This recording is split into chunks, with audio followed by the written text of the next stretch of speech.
Welcome to the Outer Realm with Michelle, Desrochers, and Amelia Pisano.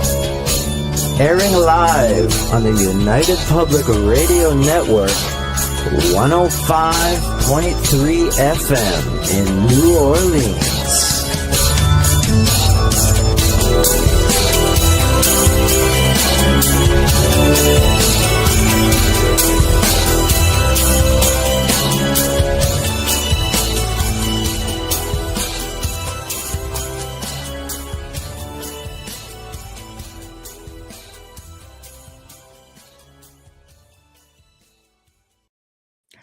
Good evening, everyone. Welcome to the Thursday night segment of the Outer Realm. We are broadcasting live on the United Public Radio Network, UFO Paranormal Radio Network, 105.3 FM from the Gulf Coast, 107.7 FM from beautiful New Orleans. We are fully sponsored by the amazing people over at Folgers Coffee who have been a part of our journey for the last few years. Thank you, Folgers. We couldn't do it without you, nor would we want to. Also, big thank you to Justin Snicker, aka Dr. Snick, the Sonic Surgeon, for the contribution of his voice, his music, and his time for the intro you just heard. He is an award-winning composer of Halloween, horror, sci-fi, and dark wave electronic music, which can be found on all of your favorite music streaming platforms. Also, big thank you to Steve McGinnis, the artist behind all of our logos here at the show. Check him out on Facebook and Instagram. Also does Halloween and horror. That's his specialty. Does amazing stuff, but does phenomenal commission pieces. Big thank you to all of our networkers out there. Oh my gosh, I love to see you guys share everything up. I am so grateful, so humbled. Thank you, thank you, thank you. Love you so much. Tonight is going to be a very, very deep and touching educational segment. I have my very dear friend and fellow co-host of Ethereal Encounters Unveiled, and she's got 2 shows on the network as far as time goes. So you check her out on Thursday, 5 p.m. Eastern, and Friday at 3 p.m. Eastern. Anyway, Carolann Iadarola joins me to discuss death, the afterlife, grieving loss, moving on. We talk about it, we touch on it, but I don't think we've ever dedicated an entire segment to it. So put your seatbelts on and enjoy the show. And please, again, I will go ahead and put up comments every now and then. I will flag all of the questions, and I promise we will get to everyone. Without further ado, Carolann, hello. Hi, everyone. How are Michelle. you? Thank you for having me. I'm honored. Yeah, it's a pleasure. Are you kidding? Come on. We always have so much fun. Carolann actually does a lot of the Beyond the Outer Realm shows. We do a lot of the uncensored shows. Love them.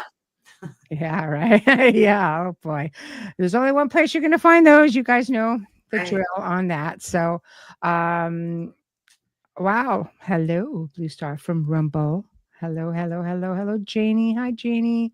Oh, my goodness, as we go along. Going down, going down, going down. Hi, hello, Heidi. How are you? Always great to see you. I see Dolly's out here. Yeah, I'm making my way down, making my way down. Here we go, here we go. Hello, Sherry. Hello. I'm really thrilled to see you here. Fantastic. Nice to see you. Okay, as we go along. Hello, Dolly. You know, I just always want to break out in song. I know. Yes. That's awesome. Wayne, you did make it. You did make it. Okay, I just want to make sure we got everybody before we get a start. People are coming up. Mark, all the way from the UK. I swear you are a champ. Honestly, it's like 2 a.m. for you. Always so great to see you. Thank you. Thank you. Folgers indeed. Folgers indeed. That's nice, even when the chat room gets all into the whole sponsors. Oh, yeah. Oh, gosh. Okay. So we are going to get ourselves started. And wow. Thank you, Mark.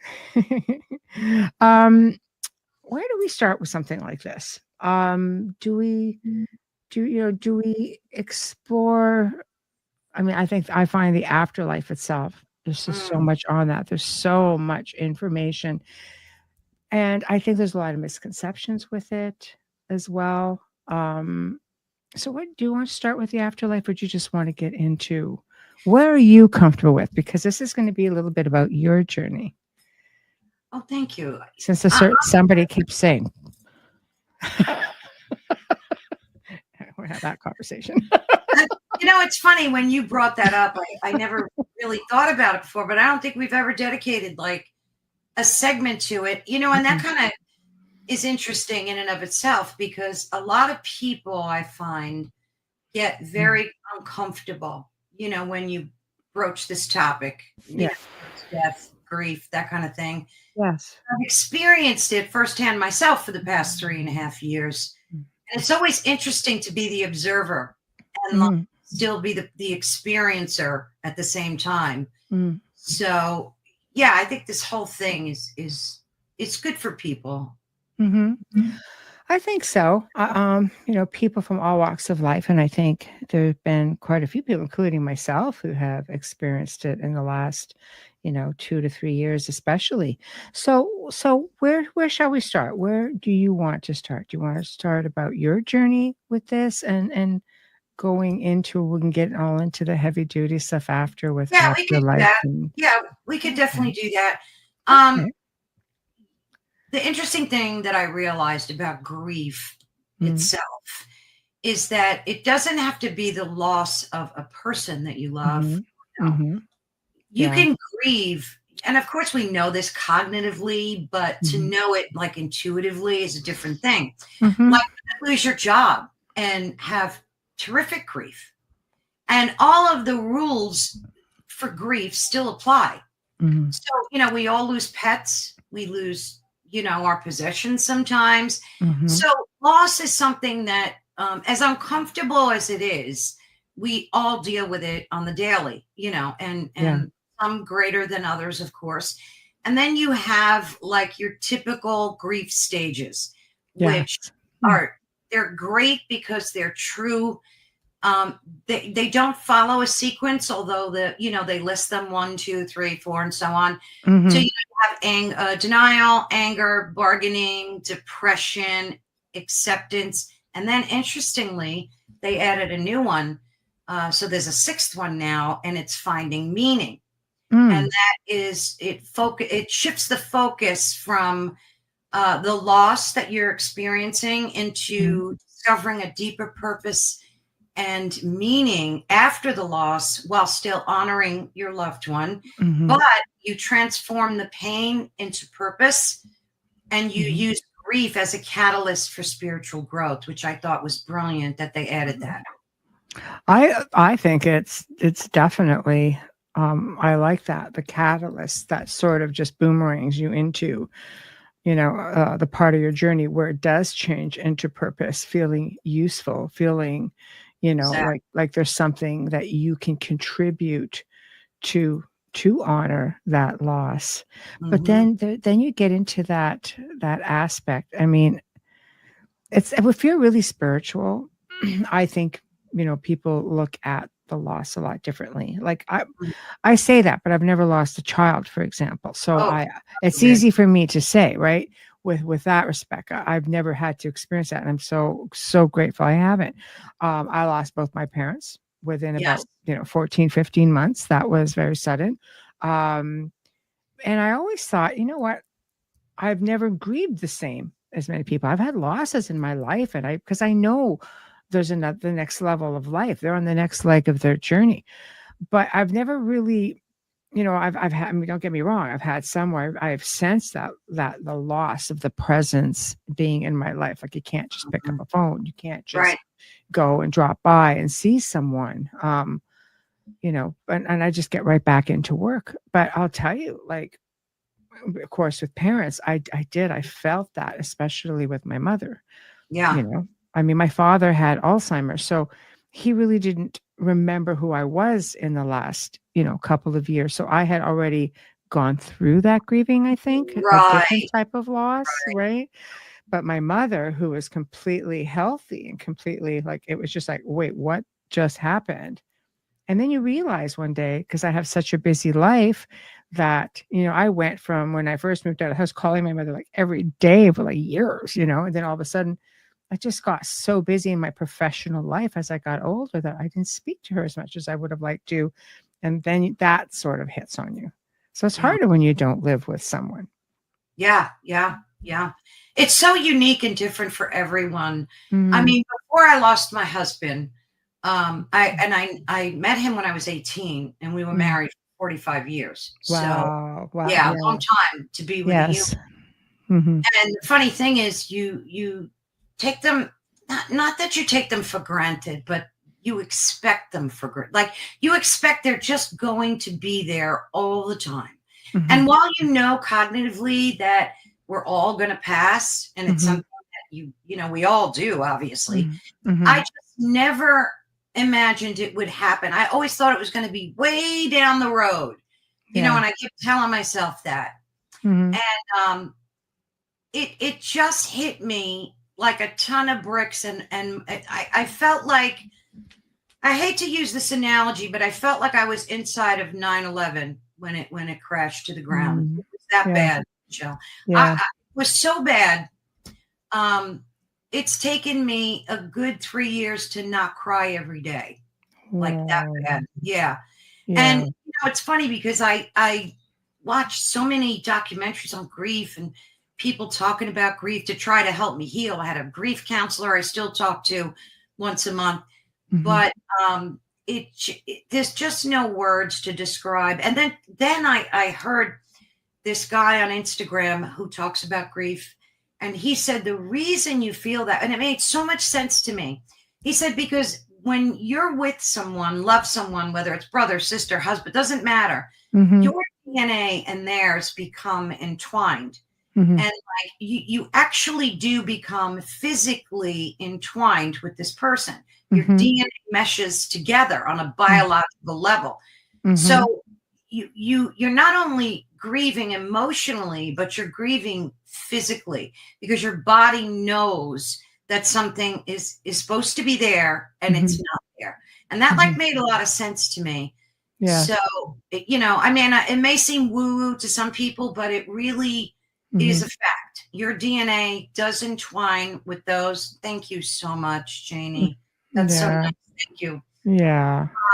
It's just, if anybody is suffering a loss, I recommend getting a grief counselor. I really do. And it may seem like, oh, you lost your job and you're getting a grief counselor. Yeah, because it hits everybody differently. If you're suffering that bad, where you're depressed, anxious, crying, regardless of what it is. Like, my best friend just lost her dog, and she was a mess for 2-3 weeks. And I told her, I said, maybe you need to talk to some, even if you go once or twice, like it might just be good for you to purge that, Loss is loss.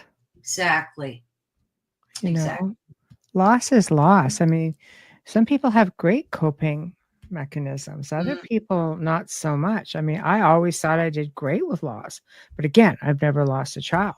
But losing certain people in my life, I would react differently. And sometimes it was for a split moment, and it would be just like I would just come right out of it. It's like slipping on the ice and gaining your composure.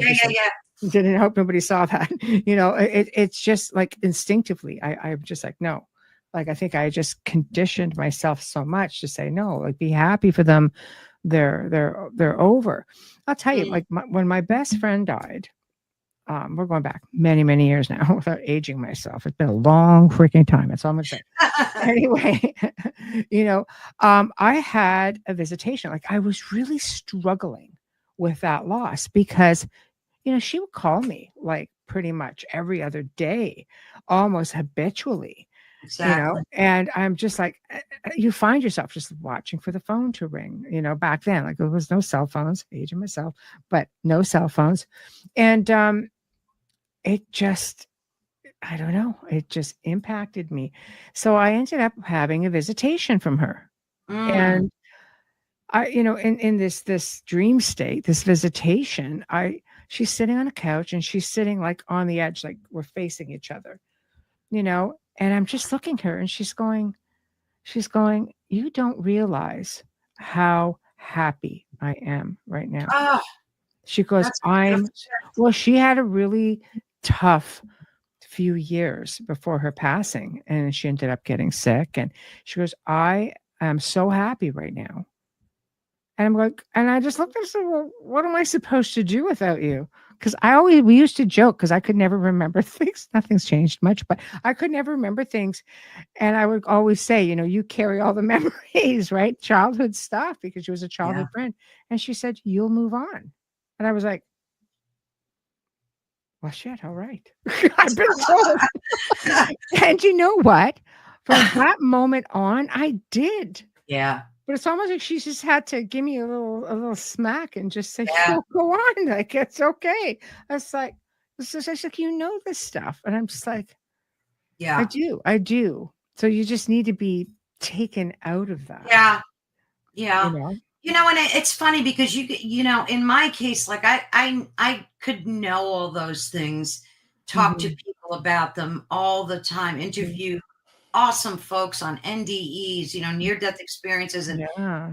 But when it happens to you, you just don't, like, I lost my parents, and of course I grieved and cried, but it was so different, Michelle, just so different. I can't even explain, like, for 45 years, every day, this person was in my life, making decisions with me, sharing the birth of our children, buying homes, just life, everyday life, sorrow, joy, pain, sickness, health, whatever. And then all of a sudden, to have them just snatched away during COVID, which we won't even get into that whole thing, but if you get my gist, a lot of stuff went on in the hospital that made me very unhappy. And it's hard because you couldn't even be with your loved ones either. No, they made me suit up. Yeah. I couldn't even hug them goodbye because I had to wear an astronaut suit to do that. Yeah, that's hard. That was hard times. Yeah, it was awful. So, that whole thing was in the mix as well. Yeah. And it just, the whole thing was just like I said, I felt like I was in 9/11 and the building just crashed down on top of me. It was just, first you go through shock, and even, like I was trying to be strong for my kids, but, on the outside anyway. So there's that whole thing too, you want to think of your family, but. Yeah. So you can't react. It's hard. You have to be the strong and you can't react. You have to do things in private. You have to be there to help get them through it. Yep. And then being in times where you can't be, you can't hug, you can't do anything. And literally, you feel like you're being, like for myself, I felt like I was really robbed of my father. I expect it because Alzheimer's eventually, I mean, that comes sooner rather than later. But my mother, I was just like, wow, whoa, like I really felt, robbed at that point. Oh, yeah. And a little bit bitter. I won't lie. It was a little bit bitter. It's just like, wow, okay. Yeah. So this happens. So for you, what was it like day to day? Just, you get up, you have to go on, right? You have your family, you have to work, you have to eat, you have to sustain yourself. Yeah, it's funny because eating was like virtually non-existent. I felt like like you don't even think of eating that. And I had to have, like, my sister, thank God I had her, who was a great support to me. She, would make sure that I ate and everything, but you become numb and all you do is cry, like I did for the first like 6 months, just every day, cry. And then, and I would talk to him every day because I knew he was in a better place. And I knew that he wasn't suffering anymore. And that, that's a joy. But one thing I heard a grief counselor say that helped me, it really did.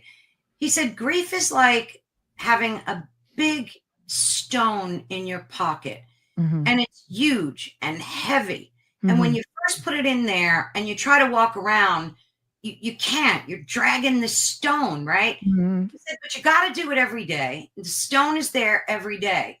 But you notice that over time, your legs start getting stronger and your back starts getting stronger and your body starts getting stronger and the stone gets lighter. Now the stone's weight didn't change, but you did.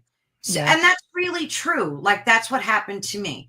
So like grief is always here. It's always with me, but I'm just a stronger woman now. Like that just helped me for some reason.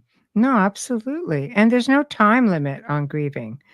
Exactly. You know, this is the thing that I always find interesting is people that are just like, well, it's been a year.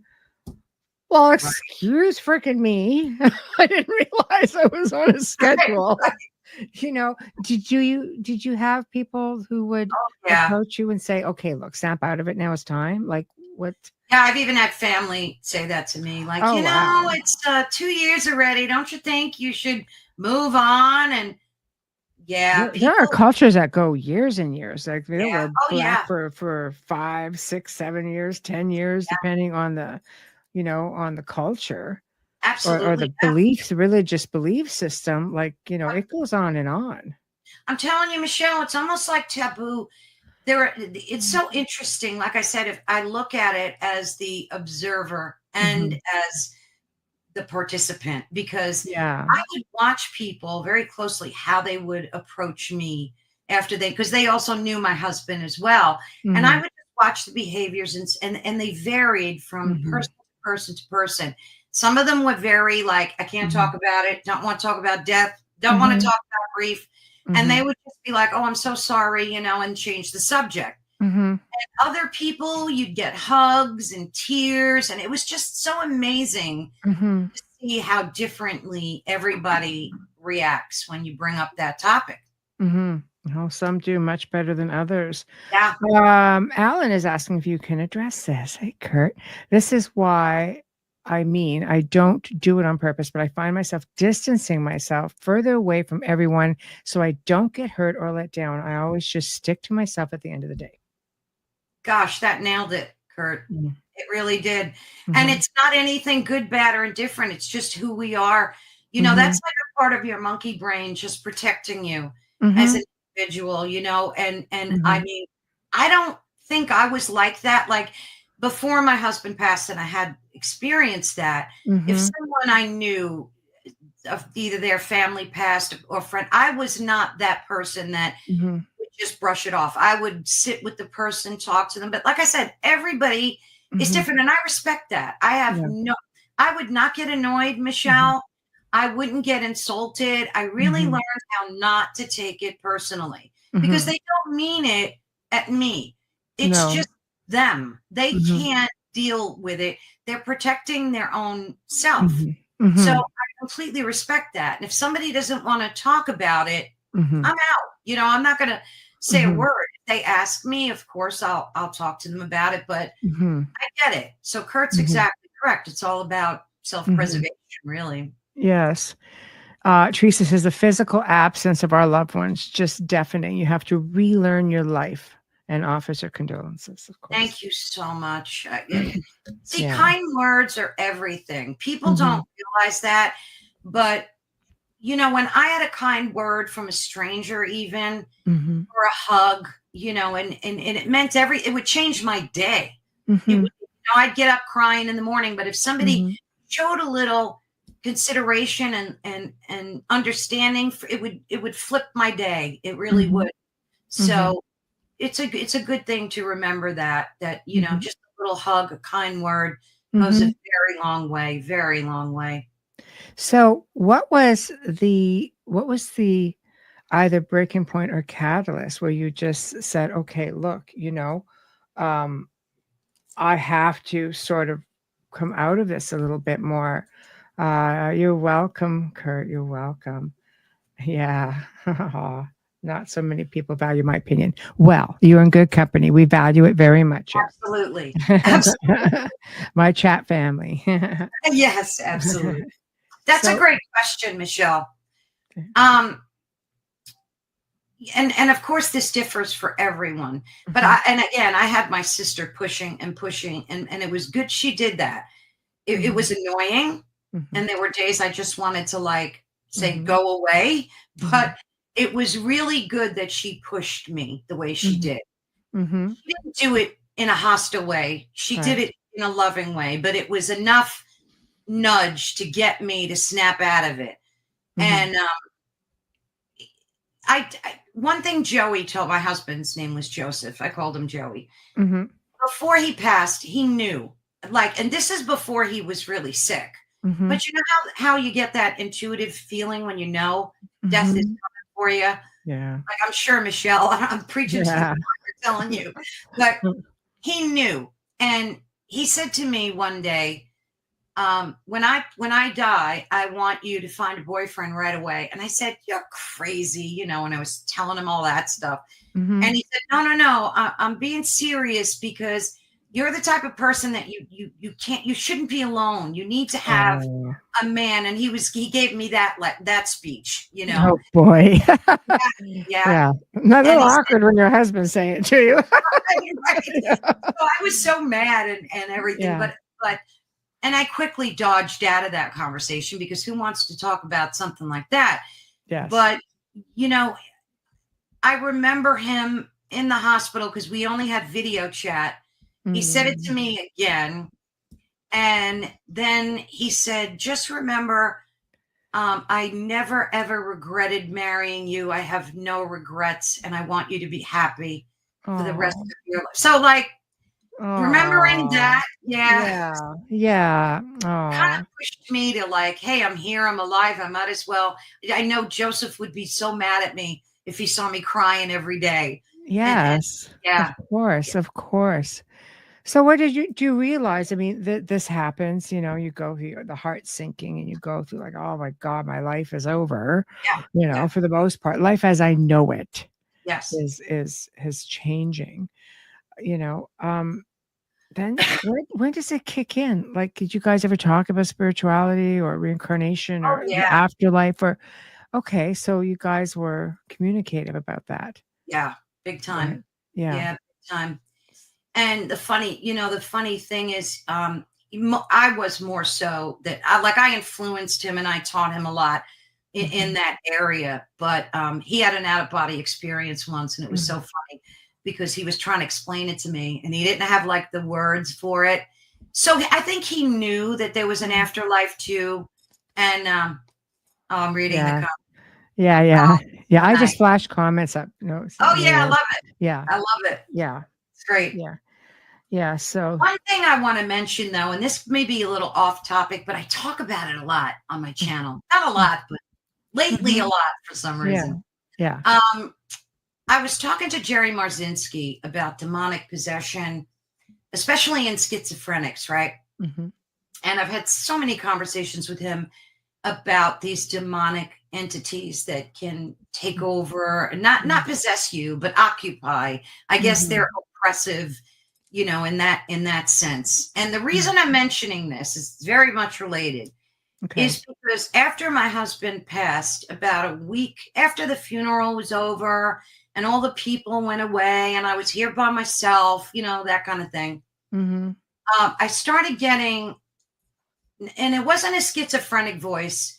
It was my voice that I heard, but telling me, and I'm going to put it in a nice way so we don't get flagged, Michelle, telling me to walk off the planet. Right. Okay. So, you know, and you have to be careful. Yes, you do. You know what I mean? So, and I never, ever had a thought like that in all my born days. Never, ever, no matter what I've been through.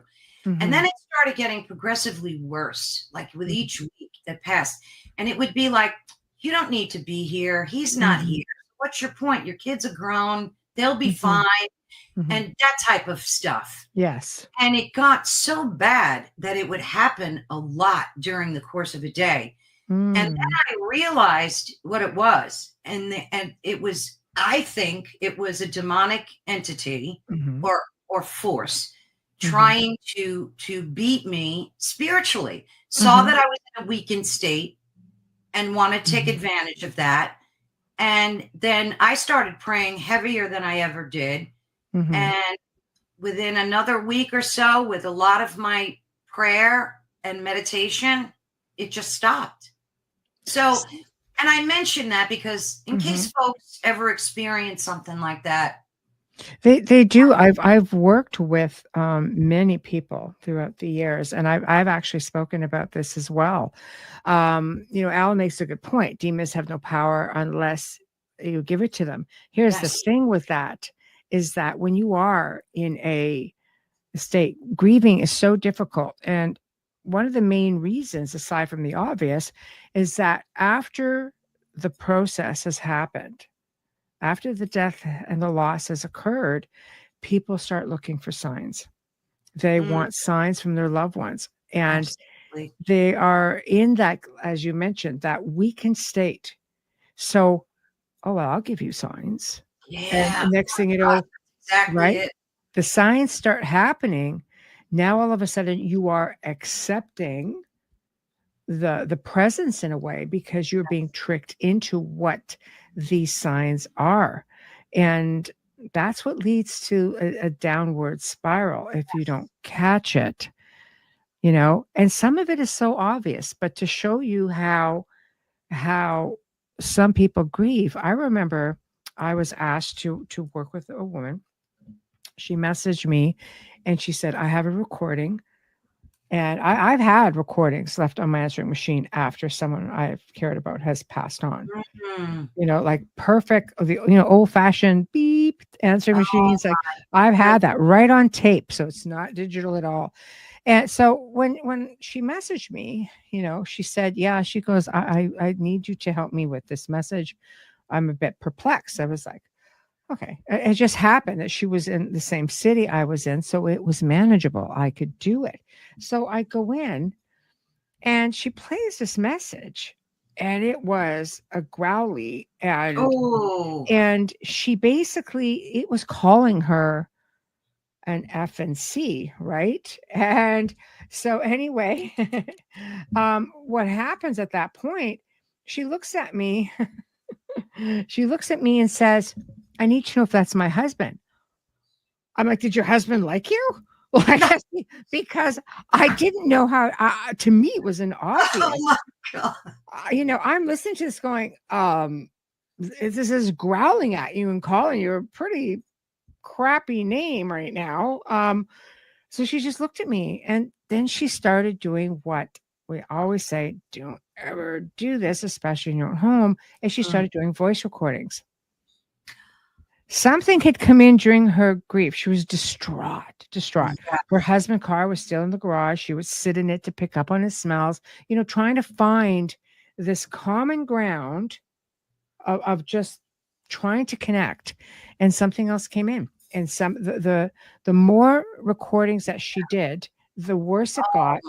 I was constantly being asked to stop by, and it was to a point where I'm like, you need to stop. I need you to read what's going on. She needed comfort. She needed me to tell her what was going on.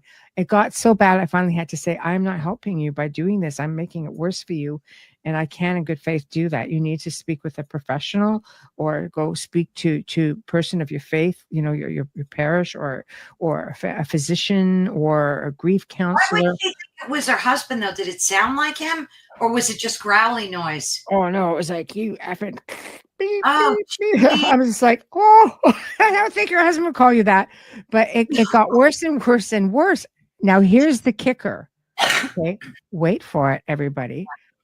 She called me over. She goes, I promise this will be the last time. I said, okay, no problem. I ended up having to clear the place. Eventually I did. But I couldn't until she stopped everything, because it's like keeping your foot in the door.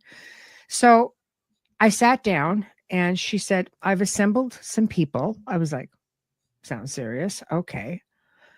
I would like to do some necromancing, and I'd like to bring my husband back into the physical form. What? I stood up and I said, I'm not your guy. Yeah. I am not. I says, I am not going to help you with this. I don't believe anybody can really help you with this in good faith. I said, this will come back and haunt you. And sure enough, it took her 2 years before I heard, for real. Oh yeah. She goes, well, it never worked. I said, no, I didn't figure. But I ended up 2 years later being contacted to clear the place, and it was bad. It was so bad. Oh, I can imagine.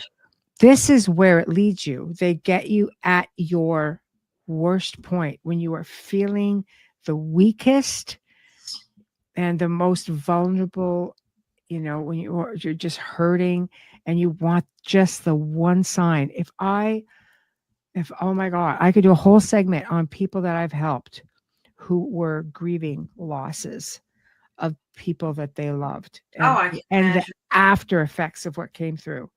And I've worked with people. Some of these things take months and months and months to do because you have to work with the grieving.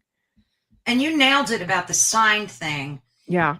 Because my husband and I always for years and years and years said, whoever goes first has to give the other one a sign. Yeah. That was like, most couples do that. Like I know a lot of people that do that. Yeah. It's like fun, but you kind of mean it. So after he passed, I was like, I didn't ask for a sign. I just waited for one. I'm like, well, Joey's going to be showing me a sign. And I get up every day and I'm like, well, no sign today. And sometimes I'd be like, Joey, where's my sign? Like, because I talk to him every day still. Yeah. But then I gave up because I think you had said that during one of our other conversations and it stuck in my brain about how, you shouldn't ask for a sign because you don't know what you're going to get. So I stopped doing it. And then one day I was walking my dog and I live in a beautiful community with a lot of trees and I always see beautiful birds and everything. But I never, ever saw a hawk in here. And I'm here over 20 years. Never saw a hawk. So one day I'm walking my dog and I just happened to look up and I see this huge hawk. It wasn't just those little baby hawks that we see floating around. Yeah. I took video, pictures, everything. It was I forget the name of it, but it was a rare hawk. It was big. It was like this bigger than an owl. Yeah. And it just peered down at me. It looked at me dead in the eyes. And I looked up and I went, Joey, that's from you. I know that's from you. And then it just fluttered off. So I knew that was my sign. See, I agree because birds are a really, like when my best friend died, I had birds that were not native to the area feeding in my gardens. I'm going, I've never seen one of those before. And I had a dove, a white dove that perched itself over my main entrance to my home. And I was so concerned. It was there for 4 days. So I called a friend of mine who did bird and parrot rescue. I said, you have to come get this poor bird. I think someone let it off at a wedding and now it doesn't know what to do, blah, blah, blah, blah, blah. And he says, okay, I'll be there, in about 2 hours. After 4 days, I think she just left. And I knew, I said, oh, okay. I'm like, I know stuff, yet I'm simple. Like I get so busy. It's just like, it doesn't occur to me all the time. Right.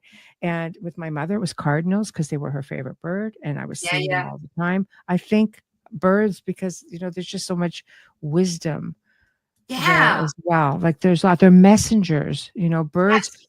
People freak out with, crows and ravens. They're messengers from the other side. They carry messages from the other world, Oh, yeah, absolutely. And like I said, I'm living here over 20 years. And Heidi mentioned in an earlier chat that she saw like mourning doves. That's what they were. Yeah. And she said something about she saw them flitting and then 5 of them came out of a tree or something. And I laughed because ever since Joey passed, I see 2 mourning doves every morning without fail. And they're always perched up on like somebody's rooftop. And as I'm walking my dog, they're singing, they're cooing away and doing all that. And I know that that's another sign from Joey. I know it. Absolutely. So you're right. Birds, for some reason, are like... Birds are a big one. And I think it's just so comforting. I love that. You know, because it's gentle. Yes. I think, a lot of times we talk about synchronicities and such. And I always say it's a universal language without a doubt. The universal speak and vibration, frequency, synchronicities. And when I was actually on my way to see my mother, which was going to be the last time I ever saw her. I was, I'm on the highway and I come up, there's this big transport right beside me. And on the back of it was my maiden name, which was spelled very unusually. And it was spelled exactly like that. And it's not a common way of spelling it. So I sat there, I was just like, I said, I understand. Yeah. So it's just like noticing little things. And Yes. I started noticing a lot more at that point. And they do, like, there's just paying attention, having this dream where you're just sort of like, God, what does this mean? It's easy. Break it down. Go look it up. Yes. And piece it together. The messages are just there. Oh, they are. They're like your little personal oracles, and a lot of us just like to be blind to them. But what is that I always think of? Ending interstellar, most likely. Yeah, trying to connect with his daughter. Oh, yeah. Well, he was okay, let me back up because I flashed these up. My nan passed at 107. What a beautiful, beautiful, rich life that is. 107. Wow. A week before she passed, her husband of 45 years would visit her in her room and repeat, Beth, my love, don't worry, soon we will be together. It's like my grandmother. Actually, isn't it amazing? So I think, your loved ones do come around. They absolutely do come around. My grandmother visited my grandfather every night for 20 years after he passed. What? And yes, she was so mad at him. I think he was trying to make nice. He was just so mad at him that he's not even the one who met her. She wouldn't go with him. She went with one of her sisters. It's like, oh, Grandpa, what'd you do? And we found out after the fact, like, oh, it's not good. So, so it's amazing, the things that come out after the fact. But did you ever have any spirit visits or visitations? I did, and I've talked about this one. I was talking to Carolann in an interview from the Spirit Switchboard. Is that her show? Yeah, Spirit Switchboard. Isn't she great? I get them all. I was interviewing her, and we were talking about death and dying and Joey and stuff. And all of a sudden, I felt the back of my chair a little nudge, like a little push. And she said that was Joey, and I knew it was him. Oh yeah, she's so gifted. She's just amazing. She's phenomenal. It was like saying, "I'm here. Hello, I'm here." So yeah, in that, I've never seen his physical in dreams. Oh my gosh. Oh my God. Yeah. Tons of them, but never like in outline form. But I did, and I had him touch my arm once. He definitely stroked my arm one night. It was very loving, gentle, don't worry kind of thing like that. Yes. You see, they find ways to let you know that they're close, which is so amazing. With my mother, she would flicker one of the lights, which she always said she was, because it's easy. She goes, your sister won't know what else to look for. So I promised I would do that. So she comes, to my place and says, you don't need to flicker lights with me. I know when you're there, So meanwhile, going to the washroom, we just would mind a couple of minutes, the light goes. I'm like, it's very awkward for me right now. Would you please mind, like, just step out? And then everything just stopped. And then it went on. And then I went to another room and then it started. Thank you. Let us keep the bathrooms off limit. Okay. Yeah, exactly. But that was my mom. She's just, she just loved to joke around and stuff like that. So it didn't surprise me totally. But would it? For all I know, I'll just stop flickering the light. You still won't know, but I know. So, but I like when you can get to that point, where you can start acknowledging the visitations and putting together the messages. Where do you feel? Hey, Michael, where do you feel you're at now? Michael's also a host, Michael Angley Show, Saturday nights, 10 p.m. Eastern. You're on the network. There we go. So where do you feel you're at? Aw, I bet you do. Jim, the blueberry pies. Where do you feel you're at now in your transitioning with all of this? Like, are you, do you ever try just to have an NDE to try to visit with him on your own? Not an NDE, so LBE and OBE. Oh, Don't do an NDE. You know, it's funny because Preston has a great book that teaches you how to do them. Yeah, I know. Yeah, he does. I love Preston. He's awesome. He is. So after I interviewed him, and this is how easy it is. You just do this, do this, do this. Yeah.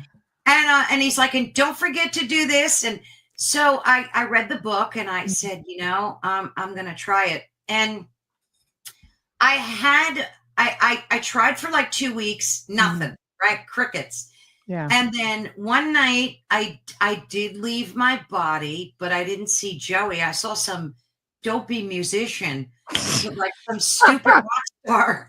Who are you? What'd you do with my Joey? Yeah. The strangest thing, Michelle. Oh my God. And I got so scared that I just pulled my I don't know how I met this person, but I did. It was the weirdest thing. Might have just been the level, the door you came in through, the level. Yeah, I don't know what it was about. I can't figure it, but I left. I did, and I met this person. I don't know what Joey Padone. It was just the strangest thing, and I guess I got scared, jumped back in, but I didn't see Joey. I wished I would have, and I haven't tried since then, but I should. Right. So let's fast forward a little bit then. So obviously you've come to this point where it's like, okay, because I know we've spoken very briefly about that. I won't, get into that. Okay. Just like, okay, this is it now.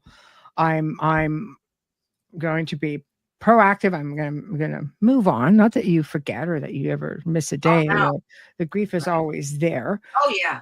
But what did it for you where you're just like, no, I am going to take this path because I feel it's therapeutic. I feel maybe I can help somebody else or I can learn things. Well, I would have to say it was like I've always been into like high strangeness. I love that they call it that now because that was never called that, Michelle. Oh, really? I use it all the time. When did that start? Because I learned it on the network. Like I never heard that. That's a John Keel thing. John Keel coined that. Oh, is that right? Mm-hmm. I love it. I love it. It encompasses everything. Yeah. It does. It truly does. Mm-hmm. But my entire life I've been, a student of it is Heidi. And I think for me, being driven to what I'm doing on the network, especially, is part of that journey that it's meant to be.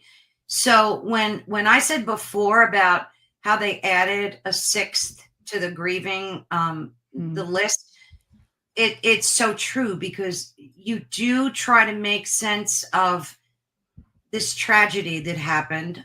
And for me, it was to continue this journey deeper than I ever have before. And that helped like nudge me along the way for sure. Do you feel like watching the shows and working your way to doing, a podcast, do you feel in a way that somehow connecting to the field of high strangers that maybe it would bring you closer to Absolutely.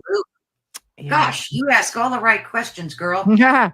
Exactly. That's exactly the truth. Yeah. And it does. It's not just hoping that it would, but it absolutely does. Because every time I interview somebody, they have a different opinion and it's almost like a Kundalini thing, Michelle, but it's not like an all at once Kundalini awakening. It's like a progressive one that, and it's a journey that we all take.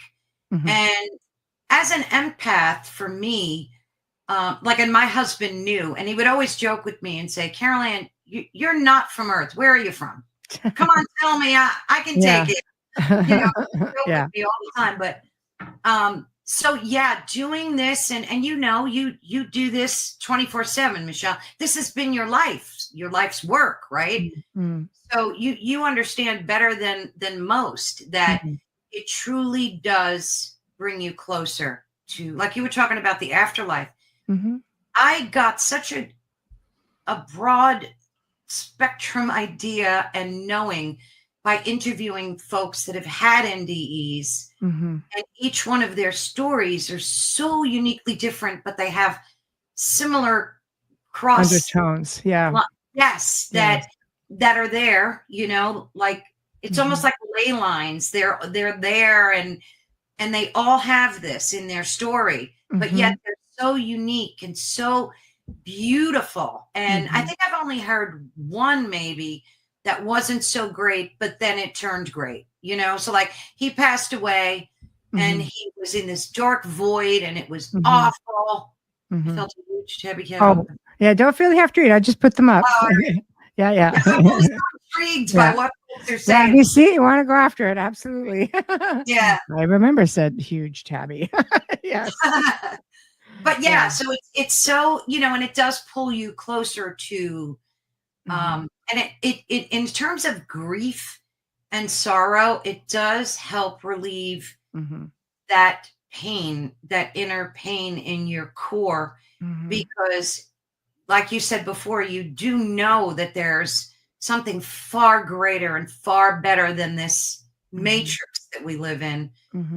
But at the same time, the humanness of me is in so much pain still every day. Like, I don't think probably an hour goes by where I don't think of him in some way. And think about that.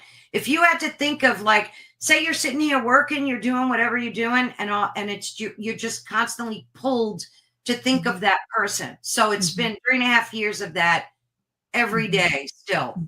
I don't think that's ever going to change. I think if anything, you will just evolve on your journey and get closer, to connecting, on different ways. I like the one thing you said is the same thing that I have often said. It's very difficult because when you do television, everybody, you get labeled expert. I don't believe in experts in this field. I believe some people have it better than others, for sure.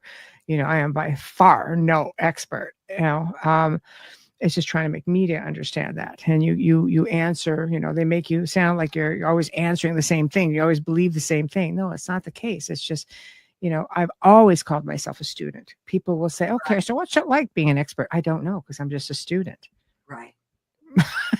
And they seem perplexed, but that's some of the things that media does. They're there for ratings. They're not there for understanding, as to how things really work. And how can you be an expert in something that, you can't really peg it. You can't really explain it. I mean, proving it is sort of like, well, you might get close, on some levels, but, others not so much. And you look at people who are grieving, you know how much energy they're projecting?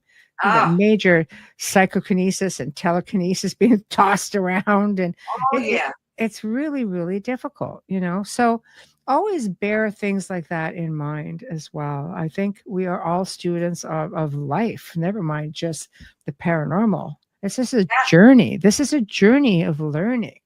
Oh my gosh, Michelle. And what you said about the energy being tossed, you are so 1,000% nailed it. And I'll tell you why. Because after my husband passed, well, for me, everything in my house broke. Everything. Wow. And it was the strangest thing, because I lived here and everything was fine. I mean, little things would break, maybe your dishwasher would break or some stupid thing. If I have a laundry list of things that literally crashed and broke in my house. My HVAC system went, my garage door went, my fridge went, my stove went, my dishwasher went, and so on, and so on, and so on. You're just taking everything out. I think I did that. I swear to you. Not that I'm so powerful, but I think. No, but that's what I showed you, how powerful of an energy. Yeah. And then one day I said, Carolann, this crap has to stop. Like, you got it. You really, like, you can't. You just can't do this anymore. So I said, okay. And then I kind of meditated on that. So things calmed down. But then I started breaking myself. I broke my hand. I broke my rib. Oh, wow. I busted up my knee. Wow. And mind you, I had never, very rarely, you have a trip and fall. And then I did it again. I said, okay, Carolann, that's enough. Like, you're pushing this grief thing a little too far. But yeah, you can destroy very easily without even knowing that you're doing these things. And I believed that I absolutely did them. I really do. I have no doubt. I mean, aside from the fact that grieving itself is a very powerful experience, Yes. we are very powerful beings, and people, I think, neglect to remember where they come from and who they are with respects to the fact that we are energy walking around in this vehicle. You are having a human experience, but you are still energy, and you can do incredible things. I've worked with so many people, and all I'm seeing is full on psychokinesis. It's been like that for years, and saying, do you understand? Like, you're doing this. I watched my daughter do it, and she'd be just like, what? I can't do that. Hell, you can't, because I know if we were haunted. It's just the emotions, and just the anger, or the hurt. Like, those are strong emotions. Yeah. You can do some serious damage. Yes. And we're all capable of it. We're all capable. We make ourselves sick. It's just, at some point you have to sit back and say, all right, that's enough. Like, I pushed myself enough, I think. Yeah. Yes. So what are your thoughts then? I mean, did you guys ever talk about, you get people who've been married a long time and just like, oh, I'm going to come back. We're going to come back together. We're going to reincarnate. We were together in past life. We'll always be together. The whole Dracula thing. I've crossed oceans of time to find you. This way. Do you ever get a sense of that? Like, is it from this life to the next for you? When it comes to he's your person, you know what I mean? Yes, we would joke about that a lot too. Yeah. And then when I get mad at him, I would go, I changed my mind. I don't want to know you in my next life. So we would laugh at that. But I think you're exactly correct. I think that journey, you just keep re-picking that same person, whether they come back as your son, your mother, your father. Yes. So, I love that. I love that as well. I think when you meet your person, you just instinctively know it. And it's just sometimes you have to wait your whole life for that person. Yeah. Sometimes people are really lucky. Yeah. My person, sure. Yeah. So, death itself. I truly believe that it's the next level of life. And I think what doesn't help with grieving is the conditioning that we receive through, schooling, maybe parenting, because there's narratives. There's always narratives, our faith, you're going to hell, well, what is hell? What is hell exactly? Because I don't even think technically it's mentioned, but it's not even in every religion. I think, you have religious belief systems will always incorporate a belief in an afterlife. Some of it might be reincarnation, purgatory, heaven and hell. Christianity and Islam are big with that. What are your thoughts on that? Because I mean, when I lost people in my life, I explored all of that. I just felt this need to know. You mean you explored all the different religions? No, well, I've done that too, because this is what I do. But I mean, you want to seek out real answers. You want to know what's next. Where does it go from here? Like I've spoken to spirit people, and I've just asked them, and I'm like, well, what do you see over there? Like with my uncle, for example, really intuitive, never feared death until he was dying. Right. Then he was coming to me and saying, look, like, I need to know how I can save my life. I need to know how, like, why are you asking me? You're just as intuitive, He goes, you have equipment that talks, because I want to speak to my father. My grandfather's like, I'll hook it up, but you're on your own for this. Like, but it's like he had to know. And when I spoke to him afterwards, he said, I said, is it what you thought it would be? Because it seems like they're limited as to what they can tell you. So I said, is it Yeah. what you thought it would be? He goes, it's more. I go, what do you, and I said, what do you see? He goes, lights, so many lights. I hear that a lot. And I'm like, what are the lights? He said, spirits, spirit energy, essence. And I was just like, good. All right. I'm okay with that. I'm okay with that. Yeah. Right. So I don't know. Do you find yourself in there? Like, I went on this freaking mission. I had to know. Part of my paranormal journey is because I needed answers too. Of course. Right. Especially someone like yourself who's lived this life. Yeah. Oh, thank you. Amazing examples of how you've embodied the strength, wisdom, and compassion from the journey of your grief. Thank you, Teresa. Thank you. You guys are all awesome in here tonight. Thank you. Just put it out there. So, Michelle, I think again that, sorry, I get distracted because I'm always wanting to see what they're saying. Oh, yeah, it's there. Just put that. Yeah, go ahead. Yeah. I think again that this, becoming a part of this network is not even a year. It's maybe like 8-9 months or something like that. Has been such a blessing for me in so many ways. Mm-hmm. And I've heard folks, especially that have had NDEs, talk about these points of light that they see. Yeah. Yes. Where was I? Oh, the points of light that you were talking about. Yeah. So I hear that a lot, the same thing that, and and they say that some lights are dimmer than others and some is so bright that they're distractingly bright. Yeah. Yep. Light beings. Yeah. Yep. Yes. No, I mean, I've talked to some spirits. I'm just trying to get a straight answer, and everybody goes quiet. They do. So true. You try talking to some spirits about the creator or, about, Jesus, like Yeshua, things like that. And everybody kind of goes, it's crickets. You try asking, because I'm a tester, I'm a researcher, I have my faith and I'll ask questions based on my belief system and so on, and then you ask a question. It's just like, or you hear mumbling. It's kind of like, what was everybody mumbling about? Yeah. But you're only allowed to say so much. When my grandmother was visiting with my grandfather, he had this woman with him, almost like his guide. And my grandfather, because he's done this with me, after my grandmother passed, he would communicate with me.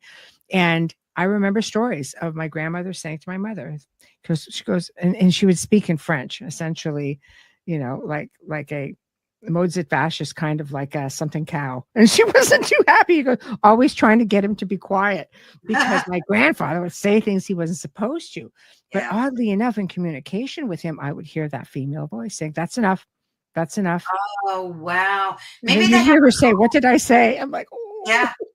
Maybe they have a code that they can't, I know. Well, because maybe it alters because it can't alter it can't alter our path, right? So maybe that's exactly what's happening. Yeah, it could be. I read a study recently. I think it was out a company out of Russia, I want to say. They were able to track where a person's soul goes after they die. They have some kind of machinery. So I'm Googling it, trying to find out if this is fake news. And it wasn't. There was really a company that was able, it was according to the internet, so we all put a grain of salt. Yeah. And they said that at first, when the person passed, they were able to track his soul hundreds of thousands of light years away. And then it lost the signal. And then all of a sudden the signal came back and it was like billions of light years away that their soul went. Wow. Yeah. You should go check that out. I probably still have the story somewhere. I would be extremely interested in that, just from a research standpoint. The curiosity is just sort of getting the best of me. But I feel that, I mean, scientists now, are chiming in and saying, oh, we know now that the spirit moves on. Yeah, the spirit moves on. Kat, also a show here on the network. Carolann is a host here on the network. I can hook you up. Yes. There we go. I can hook you up. I love to interview the other hosts. So anybody email me. Yeah. Carolann. Yeah. There we go. But yeah, Carrie, hello, Carrie says she also had researched that. Yes. But that, I think that is just it. They believe that, yes, the essence does move on. But let's get into the fact that there is a very strong belief that the essence can split. So the soul can live simultaneous. Yes, like in multi-dimensions. Yes, multiverse, right? And this can go on. So it kind of makes you wonder, like, how much of is the soul really splitting, or is it that spooky action at a distance thing that Einstein talked about, where when they did that light test and how it traversed through the holes? I'm so bad at trying. I can't remember the name of the test. Maybe our souls don't split. Maybe they're just here, there, and everywhere. So we're simultaneously existing. It could be because, I mean, think about it. I know I travel when I sleep. I know I do. I know I go off and have. I mean, I'm in places. I'm like, what was that about? But people mistake it as dreams. And you don't come get me. Right? Well, you're supposed to come get me. Exactly. Come get you. So, but that made you think about that. It's not a dream. Maybe you're just having another, I call them, it's on another adventure, or I was at work, whatever the case may be. So I agree with Alan. We do create our reality. It is literal. We create our physical reality. We do. Everything is mindset. Everything is manifestation. There are so many different parts to that, though. It's just very, very diverse, not super cut and dry. Sometimes there's a lot, like dimensions and realms, and but I do think, I know that I used to be able to think about something and I would just go and do it.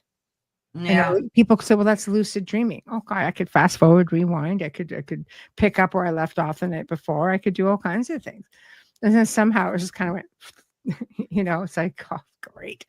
Kids kind of do that to you because you never sleep again when you have a child. It's just like one eye open, one ear open.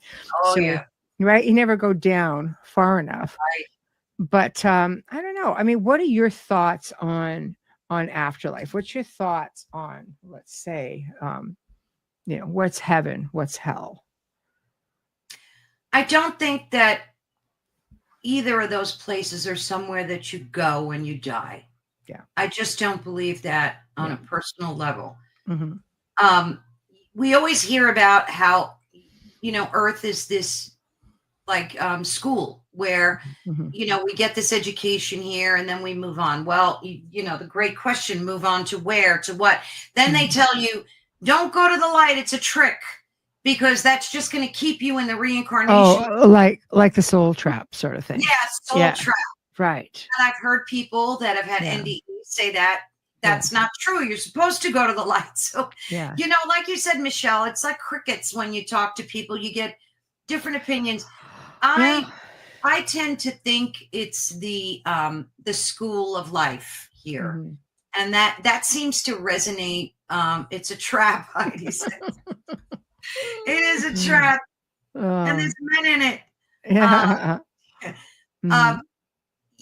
I tend to think it's that kind of thing. It's like reincarnation, learn from this life, move on, and I just keep like every day praying, please don't make me come back here. Please, I'm done. Yeah, I've heard that this is like a really hard place to reincarnate to. I've heard that that theory from like many different people throughout the years. I'm just like, it's difficult, but you have to ponder.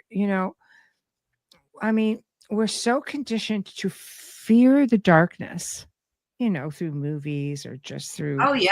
dark beings. You're conditioned to fear the darkness. I've never feared the darkness. I love the darkness. I'm one of those people. I always laugh. I said I could live in a place that's, I'm not a fan of the cold, but I could do long nights, or I could do a month of nights, like constant darkness. I love the darkness. I love the stars. I love the stillness of all of it. But you're conditioned to fear the darkness and always gravitate towards the light. Yeah. You always darkness fears Michelle. It's so funny. That's good. But you're conditioned to gravitate towards the light, fear the darkness. That's the conditioning.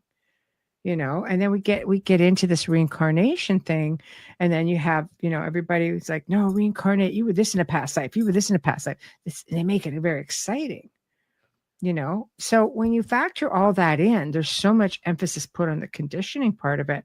I mean, I could see maybe where people might think, you know what, I'm okay with not doing this and stepping outside of the of going down that light, the tunnel of light. And some people, if you talk to, Joe said something very interesting when I first got on the network. And it's so strange because I've known him for a lot of years before ever even coming here. And he goes, there's a belief that going down to that tunnel of light and meeting your loved ones is you being reborn. And you have, a doctor coming through this long tunnel, and you're coming in and you see loved ones there who embrace you and welcome you. Right. So I don't know. I'm kind of like, I don't think I like that option much either, because that means I am back. Yeah, exactly. So I don't know. It is very interesting. And I like this. Jim says, it is our innate need to believe in an afterlife, a process of our brain's evolution of survival. I agree with that. I do agree with that. Yeah, I think that's actually really well put. No darkness could beat the darkness of the mind. No, it's true. Oh boy, that's good. Yeah, the mind, for sure. Ellen says the physical plane is the hardest place to live in, but we choose it. Just as we choose everything else, we're powerful beings. We forget that we choose it all. Yeah, exactly. God, such wisdom. Yeah. Rumor has it this is a gangsta planet. Aliens lock their doors, flying by the earth. Probably not wrong. It's either that or we're just like one big TV show. Planet Earth. Let's see what they're going to do this week. Don't you find it? That would be great. Don't you find it interesting, though, how the veil is lifting off of darkness's exposure? And I don't mean darkness in terms of night. I mean evil, demonic. It's just exposed now, and we're all seeing it. And I don't think that's a bad thing. I think that's a good thing, because now it's exposed and we know what it is. We know where it's coming from, and we kind of know the source. That kind of thing can hurt my brain. Yeah. Yeah, no, for sure. For sure. I don't know. What is our, as humans, what is it that drives us to want to know? Loss. I can understand, loss hurts. And I think in turn,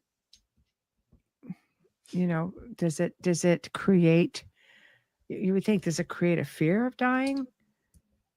Does it just, I don't fear dying. I'm more concerned about the method of my demise than dying itself. Right? Exactly. It's how you go, not, when you. Yes, exactly. Especially with a lot of things that I've worked with over the decades. Yeah, it could be a little bit freaky deaky there, but I think we're on a journey, and the journey to evolution, I think, is to try to sort a lot of this out, because we don't really die. Why can't, for me, and I know better because I've worked this, for so long, but I know we just move on. I know it's just moving on. Here I am. I'm okay. Your loved ones come around and they're always around you. It gets a bit awkward, but they're always around you, and they are pretty much, they're just showing you move on. Like, why are we stuck on this? Why are we so stuck on the physical part of the aspect of it all? I think because our senses have spoiled us. Like, we've become so addicted to the ego in the physical form, and just gluttony. And I don't mean that in a bad way. I mean that human way. Yes. You know, we're all about purchasing, you know, things. You got it bigger, better, faster, that kind of thing. And I think our senses like spoiled us, and kind of, they're always trying to be the dominant force over what our soul knows best. And I think that that's a struggle for life, for our spirit. At least it feels that way. Because think about it, we're always fighting the urge to eat something. Oh, can't have that cake, or can't, you know, go. Oh, don't go to the casino. Don't gamble. It's like always, there's always a battle between mind, body, spirit. It's true. Know? Or the keeping up with the Joneses term of always the next best thing. And all of that means nothing. No. It means nothing. When my husband died, he didn't have a U-Haul truck taking his crap with him. Right. It doesn't work that way. It's one thing you learn when you do lose somebody, because, you know, having to clear out my mother's house, like the family home that was there forever. And I realized at that point, you know, coming from myself, because I've lived a great life. I've been able to travel the world. I've been able to experience many things. And I just really like unique things, like old, heavy, you know, medieval revival. It's a past life thing, I'm sure of it, because I find great comfort in being around, you know, the energy of certain things, right? People laugh because I'll always say I go really stupid over Gothic arches. I do. It's a really ridiculous thing, but I do. But I've learned, you know, after downsizing twice and leaving the film industry and not having, you know, the manor house, or we would have people come in to film all the time. You know, I was just like, when people want to film at your place all the time, it's a matter of you have to switch things up, because you can't switch up the house. So you've got to switch up what's inside of it. Right. Because it was very unique. But I have 3 storage units, big units, a lot, full of pieces that, you know, when you come from a place that's got 10, 12-foot ceilings, and you have 8-foot ceilings, and you realize that big, giant, beautiful, you know, cathedral confessional door, it's not going to work. so you know, you realize I don't want my family to go through that. I don't want them to, you know, I want to save them the back break, and I want to save them the task of saying, okay, well, now we're going to, we have who they're specialized. Many of these pieces are specialized. And they're not going to appreciate them like you do. They're just not. No, it's true. They're not. No, it's true. I said, you know, does anybody want anything when we moved? I'm sorry, it's not a key and it's not all white. I'm sorry. What was I thinking? It's just a new time, you know, everything is white, and it's just like, I appreciate that, because, you know, I love this sort of thing. But you see, I have friends who appreciate it. My chairs in medieval. Thank you, Janie. See, and I love to have some of your stuff. Want to get rid of anything? Yeah, I want to bring a truck down. Sure, I'll load you up. You know, I will load you up. But it's just, you know, like, I mean, some of the pieces that you collect over the years, they mean something to you. Absolutely. But in the end, it's like you can't take it with you. Nope. And, you know, after a while, I mean, you evolve past it. I see things that I'm just like, oh my God, this is an heirloom. I'm never going to get rid of it. And then I sell it like 5 years later. Right, okay, I'm ready to part with it now. You know, we outgrow I guess where I'm going with it all is that we outgrow the physical, and you come to realize when you suffer through a great loss, that's what matters. It's not everything else. Absolutely. It's all meaningless. I mean, sure, it's nice to have nice things. Everybody wants nice things. But at the end of the day, it's just one of the hardest things that I had to do, and I didn't put my kids through it, was to give away my husband's things, his clothes and stuff. It was, and it was so painful that I literally gave myself amnesia for like the 3 days that it took me. So I only remember like the end of it and the beginning. I don't remember anything in between. And it's good. I don't want to remember it because it was just so painful. It was, I just can't. That's all I know about it, was that it was one of the worst things that I had to do. I think it's because you're purging.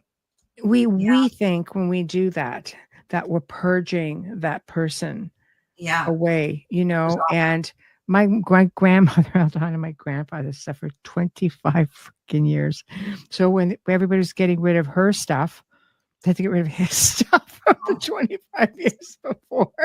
She's like, don't you touch a thing. It's like, okay, man, all right, you know. So I mean, some people just cannot get through that process at all. Like, it's just not even an option. So but you know what, I do think if you can get past that process, it's always going to be hard no matter when you do it. And it's I'm sure you can agree, you're not purging that person, you're not getting rid of that essence, you're not, you know, that person is always there with you, as you know, as you're being poked in the back while you're doing an interview. You know, it's like, absolutely. Yeah.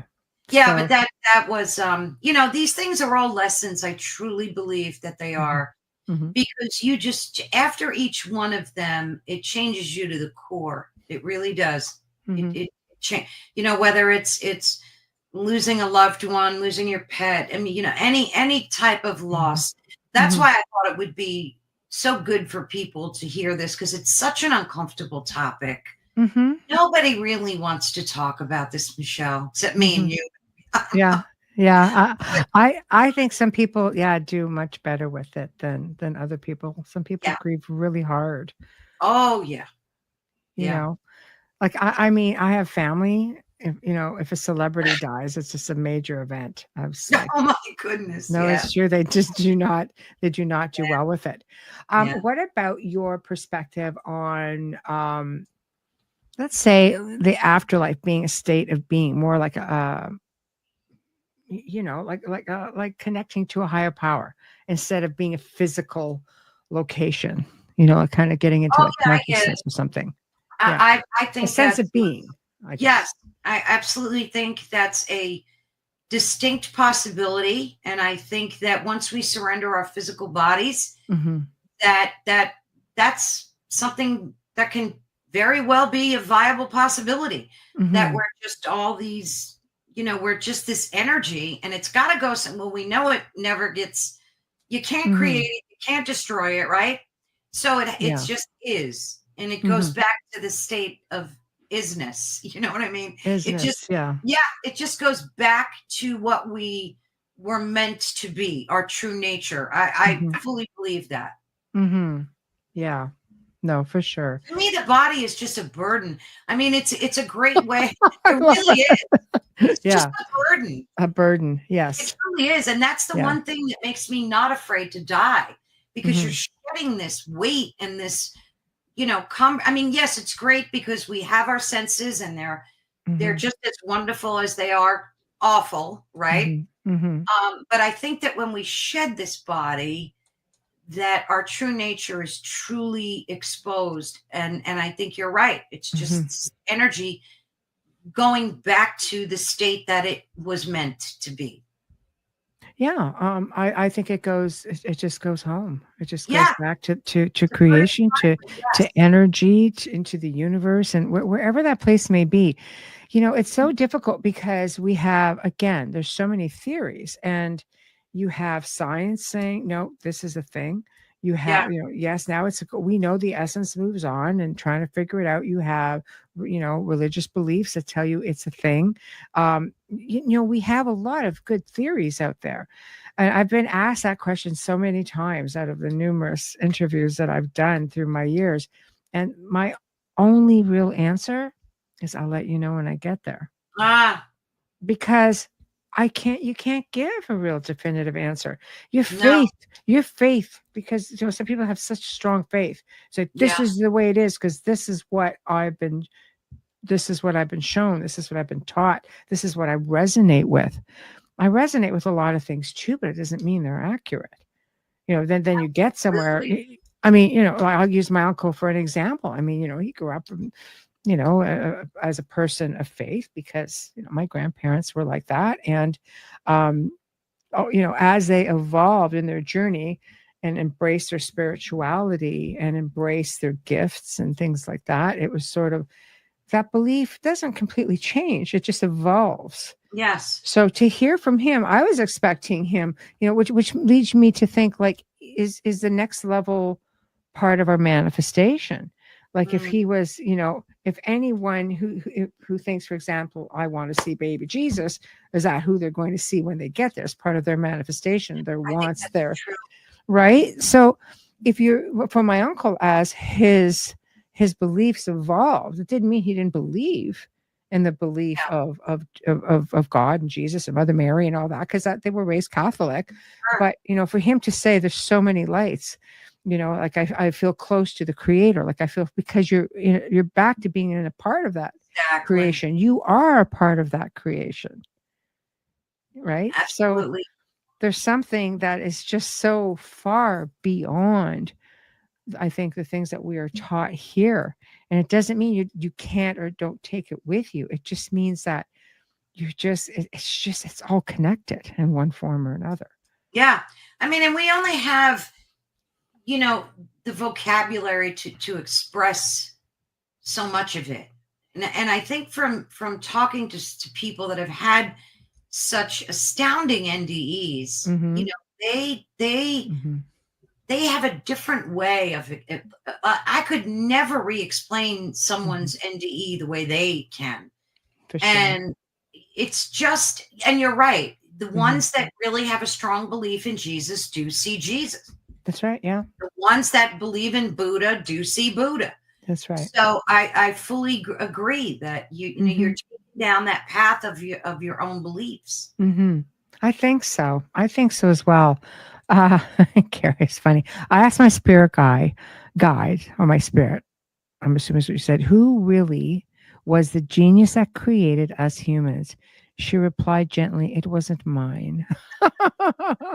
Beautiful. I love that. Thank you for sharing that. And Alan says, anyone who thinks we weren't created by some intelligent being hasn't been paying attention. Religion and all that does not matter. 100%. Absolutely. It's just manifestation. It could be, there's so many different levels, and it doesn't mean you have to leave behind what you resonate with. It just means that, take it to another level. Yeah. I mean, I went to a Catholic school. I was raised very strict Catholic, and I had nuns, whacking me around left and right. Oh, and I was told, I was going to go to hell if I didn't do this and didn't do that. Yeah. Didn't say, 10 Hail Marys and 5 Our Fathers, whatever. Yeah. Confession every week. And, we were raised in that. So, for me, when I became like 14, I knew that wasn't the way. At that young age. And I went and bought every book by, I mispronounce his name, Cahill Gibran, I call him, but his name is pronounced like Khalil or something. I'm terrible at it. But I went and bought every book that he wrote, and I was back then searching for, I knew that just intuitively, I knew that wasn't the way, that I wasn't going to go to hell when I die if I didn't say my, novena on Sunday. So, and I just knew that intuitively after being, brainwashed my whole life with that. And, it's interestingly, it's like your own spirit guides you towards what you need to know and when you need to know it. Yes, 100%. 100%. I think sometimes that you will connect more to your creator in nature than you will within four walls somewhere. Like there's, you have to, spirituality will teach you, and whatever beliefs you have, just add the bonus of spirituality to all of it, because it'll teach you that you will find all of that within yourself. You will find it. Because it is literally everywhere. 100%. Yes, that's it. We're all connected. There is a greatness in humanity. And in that we are connected on a physical level, but also in spirit, 100%. 100%, You know what I yeah. mean? What'd you say? It would be a terrible disappointment to arrive in the afterlife and be met by something you didn't know or believe. It would tell you everything that you knew the truth was wrong. Yeah. Yeah. Ooh. Yeah, it could. But that's what I always Yeah. say. I'll let you know when I get there. What I get from NDEs, it seems that when we transition, we are still in this personality until we remember our true origin and emanation point. You see, I go with that because it was the cruel joke about not being able to freaking remember. Yeah. You know, Very well, cool. you haven't learned a lesson. Well, how am I going to learn a lesson if you don't tell me where I failed? That's right. That's Well, just maybe that's why we're intuitive, Michelle, because maybe those are indicators that are kind of letting us know where we failed and what we should be doing. And because we always have that nagging intuition, each and every one of us, right? And some of us listen to it and some of us don't. Yes. But it's true with the NDEs, like talking to people and watching them on video really has given me a lot of hope for the afterlife. Like I feel more hopeful now than I ever have before. That there's something far greater and more magical than we could ever dream of. And I think it's all great. Yeah. Do you find part of that is because you've had experiences and you've had visitation dreams with Joey and you know that he's still there? Yeah. In the moment, like you're still very aware of what you're doing. I have so many stories of loved ones who have come forward for people, and the one I like to tell the most really is of a spirit individual being at a wedding. And because one of the daughters was very skeptical. She goes, yeah, well, if that's the case, what was Aunt so-and-so wearing? He said, the beautiful blue dress and the ugliest hat I've ever seen. The daughter broke down crying. She goes, oh my God, it was hideous. She goes, it was 100% right. And, Hysterical. Like keep fully aware if that, there's just so many little things that come out where they're so aware of everything that happens in your everyday life. It's still happening. Right? Absolutely. Absolutely agree. Thank you, Cliff.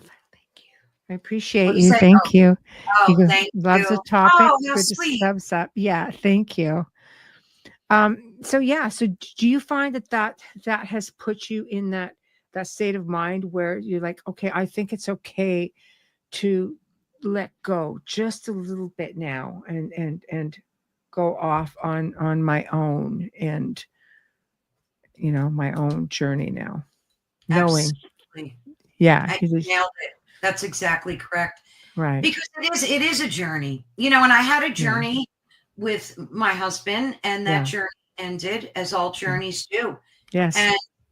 And now I'm like I wake up every day and I start my day with gratitude. I just go through a laundry list of everything I'm grateful for. And I never used to do that. And I do it every day now.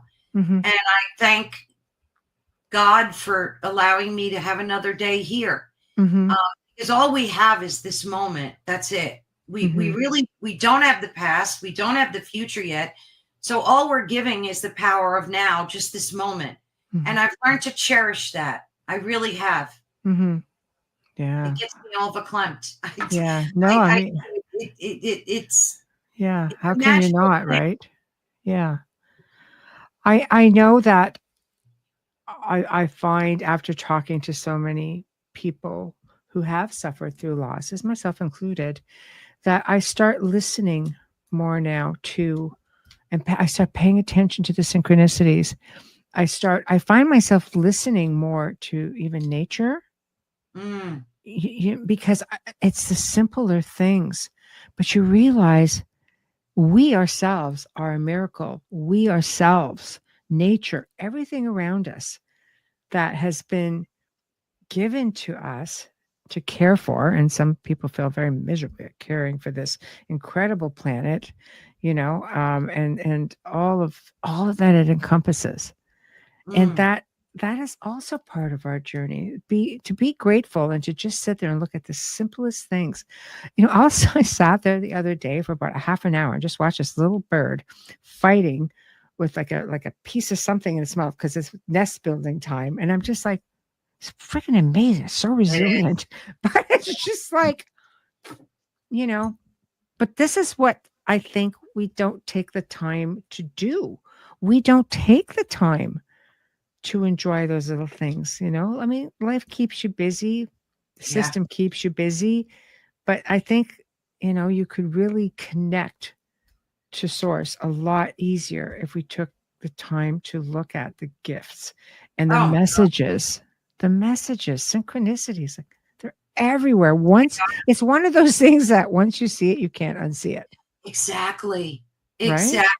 It's like we're distracted from ourselves. It's almost like we can't, sit with ourselves anymore. Yes. You either have to have a cell phone in your hand, or people can't go to the bathroom without having a cell phone in their hand. It's right. I mean, it's just the way it is. So, and like you said, nature, just what, like, that's why even when I'm walking my dog, I just won't look at my phone. I just try to look at the trees and all the birds and just appreciate.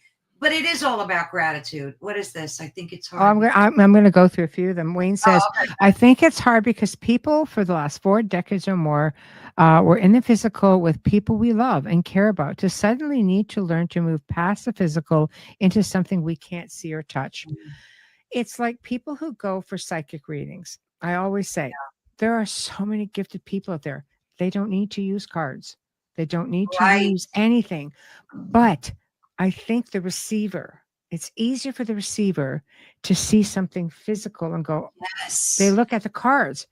That's a good medium doesn't need cards, but you might need those cards to visualize what it is that you're experiencing or what you're hearing, If I ever have to visit my daughter after a pass, I'm showing up in green pants and a blue shirt wearing leopard print glasses. They tease me for being colorblind. This is so funny. Yes, look, 100% look around. Magic is everywhere. Teresa says, I agree. To remember our physical connection to Mother Earth and all sentient life in this world. Oh my God. Yes, yes, and yes. The messages are the synchronicities, 100%. Jim, I can watch ants for hours at camp. Something so small, but which has purpose. Yeah. Right. Going within. Remember who I am. Yes, exactly. Kat says, I wonder if people used to say that about books. People can't go to the bathroom without a book. All right. It's, I mean, yes, time definitely, it passes quickly. It changes. I find myself sometimes just looking back and saying, we want so much when we're young to grow up.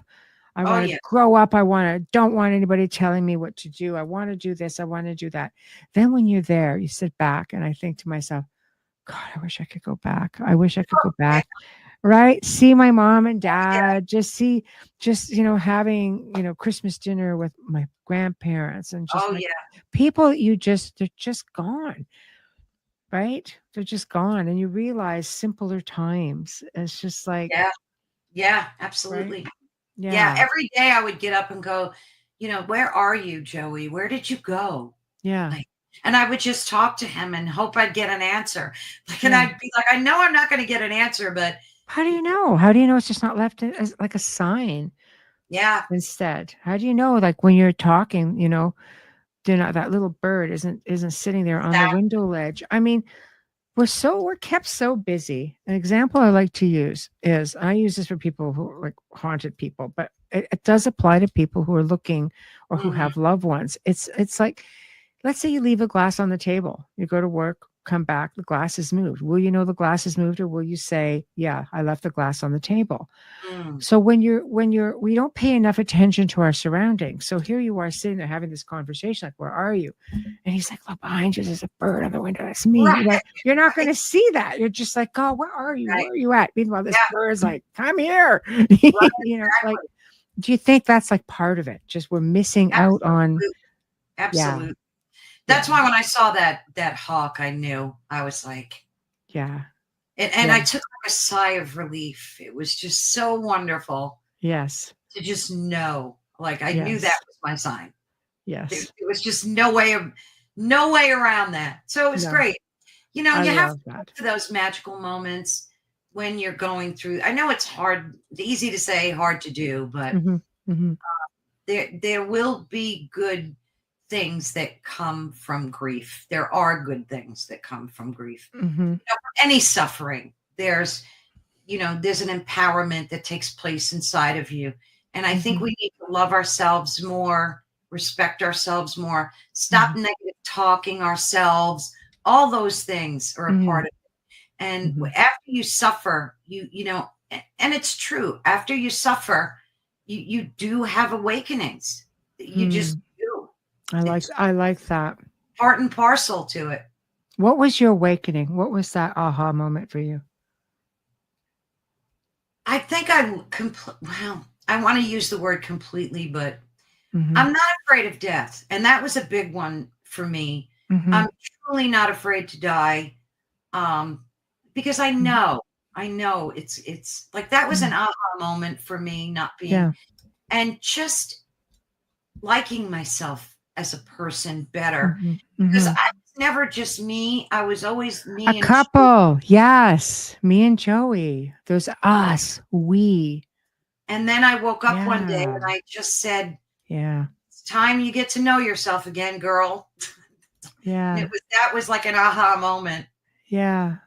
I love that. I mean, I know that we love having you as part of our UPRN family. And I love having you in my circle, and I love it. You know, I think you found your home here, and I think that you are evolving in all kinds of great ways, you know, and I think that you're just meeting all these incredible people, because there's one thing about this network.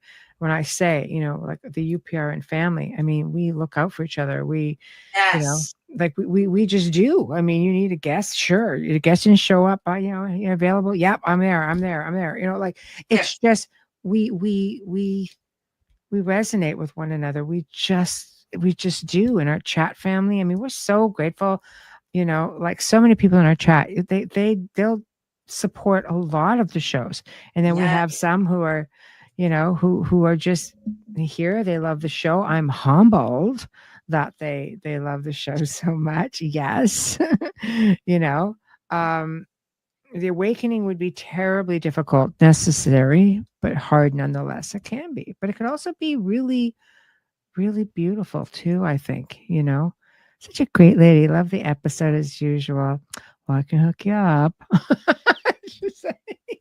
I can do that.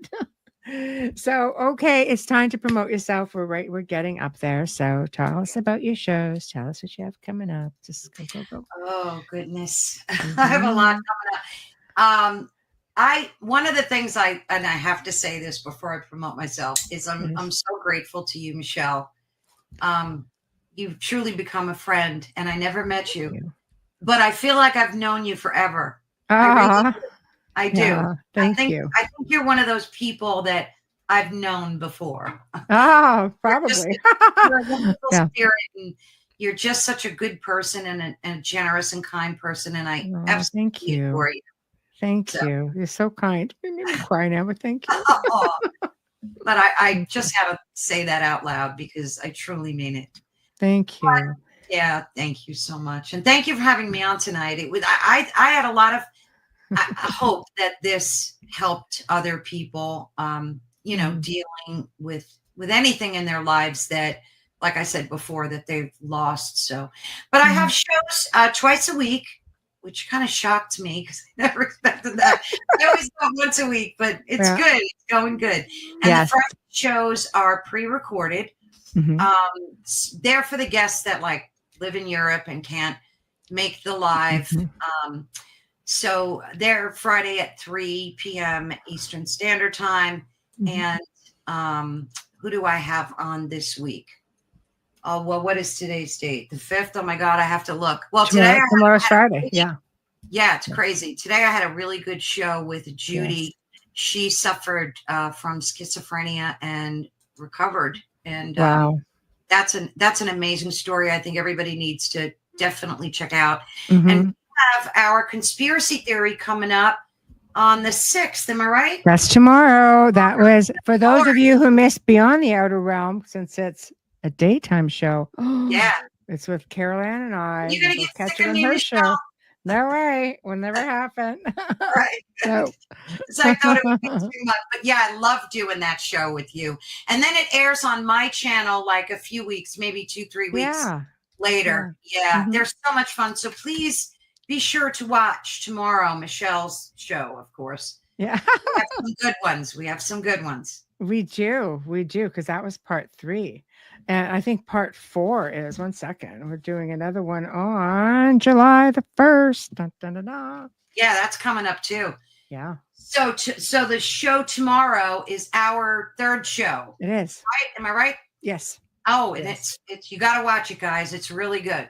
Yes, it is. We always have a good time, and we always try to be quite informative. So yes, of course. And so yeah.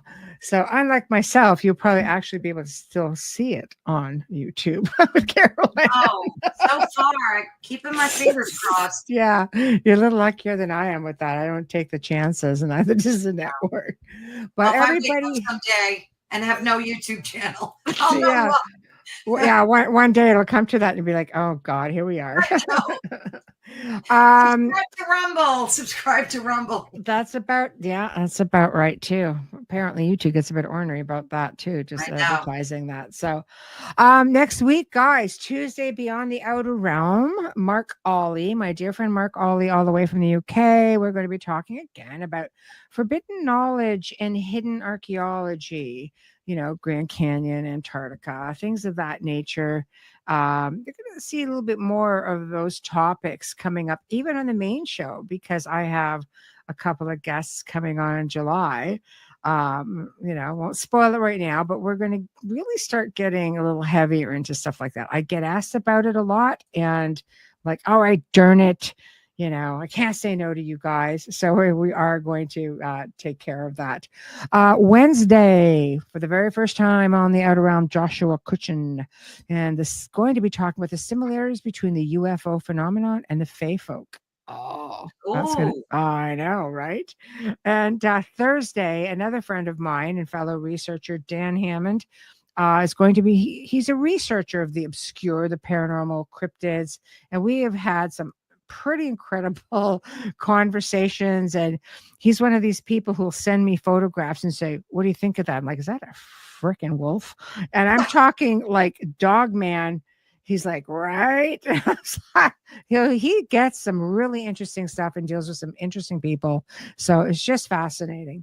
So anyway, big thank you to Carolann for joining me this evening. Big thank you to Folgers, Dr. Snick, Steve McGinnis. You have been watching The Outer Realm here on the United Public Radio Network, UFO Paranormal Radio Network, 105.3 FM from the Gulf Coast, 107.7 FM from New Orleans. Thank you all. Have a terrific weekend. Oh, before I go, you've seen our guest. I'm going to be doing Nocturnal Frequency on Sunday night at 9 p.m. Eastern Time. I know. It's going to be great. These guys are great. Yes, it is. Oh, yes, you got to post that on your. You'll post that. I will. I will make sure I get a link, and the guys will tag me in it. Steve Genier and Alex Rondini. They've been on The Outer Realm several times, actually. They're very, very, very good friends. And I'm very, very honored, of course, to be asked to return. And we're talking about female paranormal researchers. Oh, it's going to be their season ender. So, come and catch it. And thank you, Cliff. We appreciate your subscribing and liking. And we shall not forget about you. Return. Come back every week. Good night, everybody. Have a great weekend. Michelle. Thank you. You're welcome. Mwah. Love you guys all. Love you.